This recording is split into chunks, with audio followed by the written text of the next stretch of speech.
Mapagpalang araw po sa inyong lahat. Ngayon po ay araw ng Biyernes, ika-26 ng Hunyo.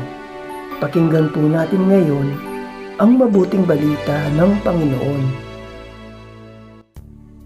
Pagbasa mula sa ikalawang aklat ng mga hari. Nang ika-10 araw ng ika-10 buwan ng ika-9 na taon ng paghahari ni Sedekias, tinipon ni Nabucodonosor ang buo niyang hukbo. Kinubkob nila ang Jerusalem at pinaligiran ang mga bantayan. Ang pagkubkob nila ay tumagal ng may 2 taon. Nang ika-9 na araw ng ika-4 na buwan ng pagkubkob sa Jerusalem, umabot na sukdulan ang taggutom sa buong lungsod. Noon, nabutas ang isang bahagi ng pader ng lungsod. Nang makita ito ni Haring Sedekias, kinagabihan ay tumakas siya patungong Araba, kasama ang kanyang mga kawal. Doon sila dumaan sa pintuan ng 2 pader malapit sa hardin ng palasyo.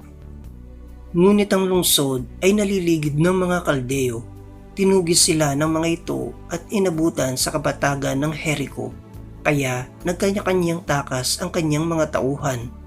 Nabiyag si Sedekias at inirap sa hari ng Babylonia na nasa Ribla at doon siya hinatulan. Pinatay nila sa harapan ni Sedekias ang mga anak nito, dinukit ang mga mata at gapos ng tanikalang dinala sa Babylonia. Nang ika-7 araw ng ika-5 buwan ng ika-11 na taon ng paghahari ni Nabucodonosor, pinasok ni Nabuzaradan ang Jerusalem, kapitan ng kanyang mga tanod. Sinunog niya ang templo, ang palasyo at ang lahat ng bagay doon. Wala siyang tinira. Ang mga pader ng lungsod ay giniba naman ng mga kawal ng kasama ni Nabuzaradan. Dinala niyang bihag ang natitira pang Israelita pati ang mga sumuko sa hari ng Babylonia.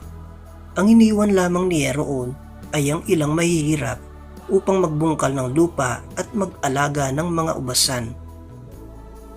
Ang Salita ng Diyos. Salamat sa Diyos.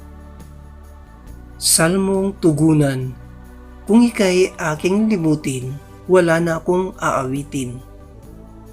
Sa pampang ng mga ilog nitong bansang Babylonia, kami roo'y nakaupong tumatangis sa tuwinang ang iniwan naming Siyon ay aming maaalaala.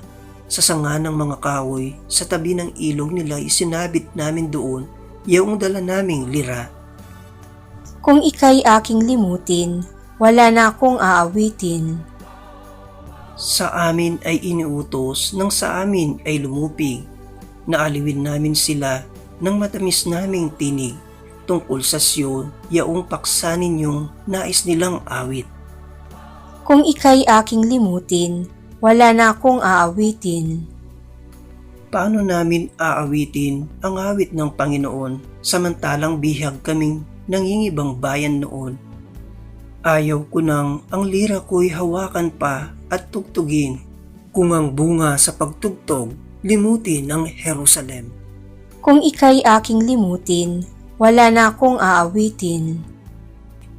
Di na ako aawit pa kung ang lundong sasapitin sa isip ko't alaala, ika'y ganap na limutin kung ang kaligayahan mo ay hindi ko hahangarin. Kung ika'y aking limutin, wala na akong aawitin. Aleluya, aleluya.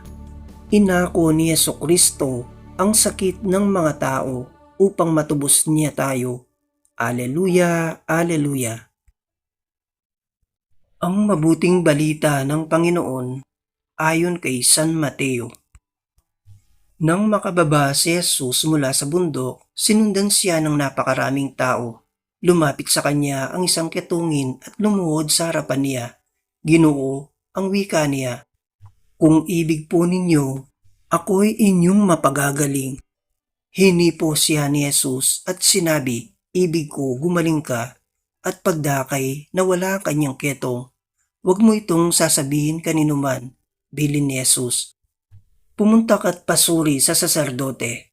Pagkatapos, maghandog ka ng haing iniutos ni Moises bilang patutuo sa mga tao na magaling ka na. Ang mabuting balita ng Panginoon. Pinupuri ka namin, Panginoong Hesus Kristo.